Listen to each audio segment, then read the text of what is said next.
So there's the Hollywood sign everyone knows, but for a brief period in Los Angeles history, there was another very famous sign in the hills, and it read Outpost. And its location was no coincidence, competitively positioned just across the canyon from Hollywoodland. Each letter stood at 30 feet tall and was designed to be seen from miles away. And here's the astonishing thing. It was among the largest, if not the largest, neon sign in the country. Newspaper columns from 1928 described drivers cruising Melrose at night, stopping to take in the sight, and they called this glowing outpost sign one of the most striking features of the Hollywood skyline. But then, upon the outbreak of World War II, it suddenly and somewhat mysteriously disappeared. In fact, it wouldn't be rediscovered until the winter of 2002, when hikers recognized the twisted metal for what it was, the remains of Hollywood's forgotten sign. So, what did this sign represent? Why was it built so large, yet removed so suspiciously? Stay tuned to find out as we uncover the rise and fall of LA's lost outpost sign. I'm your host, Ryan Socash, and you're watching It's History. Let's go back to 1853, when the first permanent building in what would later become Hollywood was constructed. It was a 3-room adobe built by a mid-19th century California homesteader named Don Thomas Oquitas. The home rose near what is now the intersection of Outpost Drive and Hillside Avenue.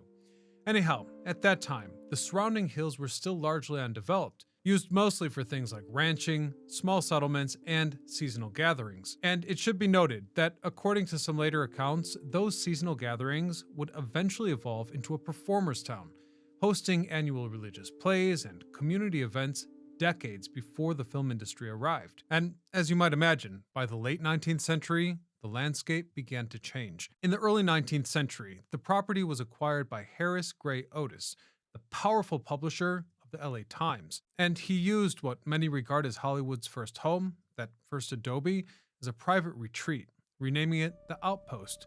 And he framed the site as both a personal refuge and a symbolic foothold in the history of Southern California. He hosted picnics, Arbor Day celebrations, and gatherings on that land. My point here is that many consider this to be the moment that marks the very beginning of Hollywood itself. In fact, Otis took the notion further. He mythologized the land.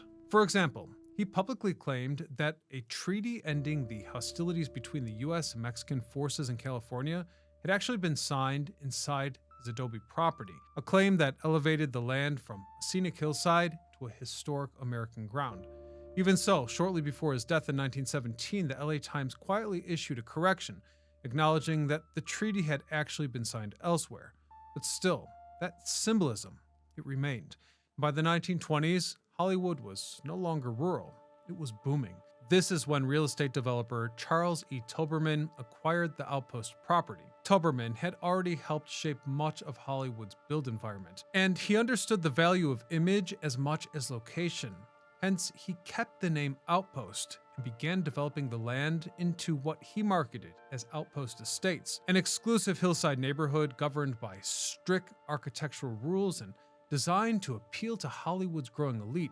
Meaning, at this point, the land had gone from adobe to myth and from myth to market. And for context here, by the time that Charles began promoting Outpost Estates, the nearby Hollywoodland sign had already proven that the hills themselves could sell a neighborhood. His response would not be subtle, for he would build a rival sign, one that would be far larger, brighter, and illuminated in neon red. This new beacon would compete directly for the attention of the canyon. Outpost Estates was planned as a controlled residential enclave carved directly into the Hollywood Hills. Lots were laid out along winding, paved roads rather than a grid, whereas the utilities were elegantly installed underground. Furthermore, construction was governed by strict architectural rules, and landscaping was also part of the development itself. It was not left to buyers. The homes had to follow Spanish, Mediterranean, or California styles, with tiled roofs, patios, and outdoor living spaces. So basically, nothing could be built here without the council's approval. Remember, this was not aimed at average buyers. It was intended for the elite. Newspaper coverage and advertisements framed Outpost Estates as an exclusive address, quiet, elevated, and deliberately removed from the congestion below. Apparently, that PR worked, since by early 1928, reports stated that more than $1 million had already been invested into the infrastructure alone, which back then was an unusually high figure for a hillside residential tract. Even so, the developers understood that the location and elegance alone might not carry the message, and hence they took it a step further. As the 1920s drew to a close, the developer invested in a massive sign selling Outpost above the development. Each letter stood at 30 feet tall and was wired with red neon. And this sign truly stood out, as neon lighting itself was still a novelty, so it was impossible to ignore. Positioned high on the slope, it was visible from miles away during the day, but at night, you could see it from every corner. Newspaper columns from 1928 confirmed that this strategy worked. Journalists further explained that the Outpost sign was singled out as a dominant feature of the nighttime skyline in LA, glowing red against the hills. And so the sign did exactly what it was intended to do. It turned a residential development into a landmark. From there, Outpost estates began attracting buyers who wanted both privacy and proximity. By the early 1930s, the neighborhood included large custom homes and high-profile residents, including film actors and industry figures. In fact, this neighborhood was so lucrative that development continued even after the stock market crash of 1929, reinforcing an image of stability and exclusivity, the image that Toberman had marketed from the very start. So for over a decade, the Outpost sign lit the night sky and became a fixture of LA. Perhaps that would have remained the case, but upon the outbreak of World War II, everything changed. When the US entered World War II, like many places across the country, blackout regulations were introduced in LA. So city officials ordered illuminated landmarks and neon signs to be shut off, concerned that bright lights could aid enemy aircraft in navigating the coastline at night. The Outpost sign was no exception. Just like that, its red neon lights were switched off, effectively stripping the sign of its purpose. Without illumination, the massive letters were no longer advertising anything. What remained was just a large steel structure anchored to the hillside, costly to maintain, useless, and increasingly out of place in a city focused on wartime priorities. And although I couldn't track down the exact date, we do know that the Outpost sign was dismantled sometime during the war years.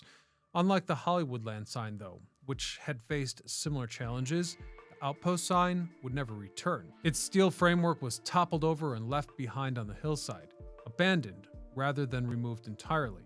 And over time, brush grew around it. The structure collapsed in on itself, and it faded from the collective memory. By the late 1940s, newspaper advertising for Outpost estates no longer mentioned it at all. Marketing shifted entirely towards homes, landscaping, and lifestyle.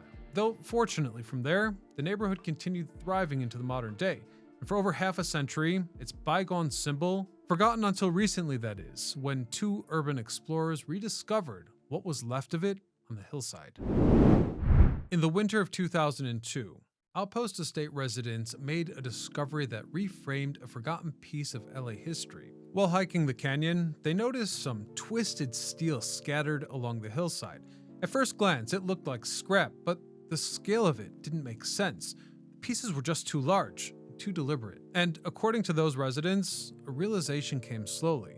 What they were looking at were the foundations, brackets, and mounting hardware of the actual Outpost sign. Later documentation, including an on-site video walkthrough filmed years after this rediscovery, confirmed what earlier reports suggested, that the steel framework, cement anchors, and letter fragments still lie where they fell during World War II.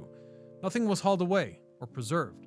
The sign was simply dismantled and left behind. So for decades, hikers passed within feet of it without knowing what it was. And although efforts were later made to explore historic designation, the twisted rubble simply didn't qualify. It fell outside the city's criteria for protection. And so, at best, a pile of litter is all that really remains of this forgotten chapter of Los Angeles history. I hope you enjoyed it though, and will consider subscribing.